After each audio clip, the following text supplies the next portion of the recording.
Toronto Mayor Olivia Chow may want to raise the property taxes for at least 2% more to cover the growing cost of providing housing for refugees.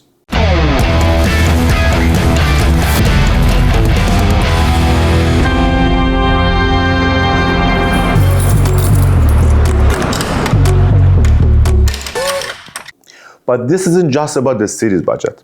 It's about priorities. And right now, those priorities are focused more on newcomers and refugees than on the families who already live here. Is it right that the money you work for, the money meant to support your kids, your family, and their future, is being redirected to cover housing for refugees because Ottawa and City Hall can't manage it properly? I'm Marco Momeni, a Toronto realtor with 24 years of experience, and today I'll show you exactly how this choice impacts homeowners, tenants, and the future of our housing market. Now, if Ottawa had a real housing plan, this problem wouldn't even exist. Toronto is facing about $107 million gap this year just to cover refugees' housing. And to make things even worse, the Canada-Ontario Housing Benefit, the program that's designed to help people move out of shelters into rental homes, is being cut from about $20 million in 2025 down to just about $8 million for 2026. Instead of fixing the housing shortage, they're cutting the very program that could actually help families. Now, what does this mean if you own a home in Toronto? We already had back-to-back tax hikes, about 7% in 2023, 9.5% in 2024, and now possibly an additional 2% or more on the already proposed 6.9% increase in 2025. That's close to about 25% increase in just 3 years.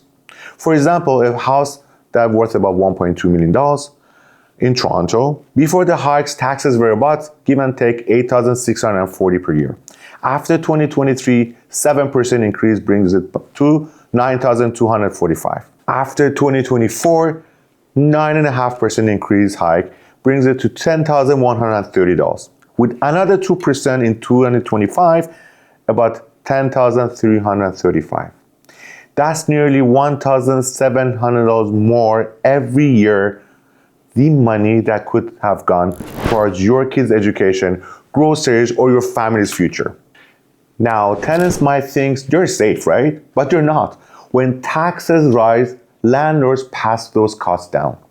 In older rent-controlled buildings, if taxes go up by more than 3.75%, landlords can apply for an above guidelines increase.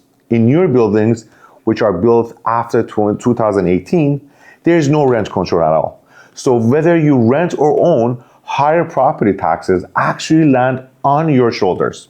Toronto relies almost entirely on property taxes to run the city, but refugees' housing is a federal responsibility. Instead, Ottawa sets immigration and refugees numbers without a housing plan.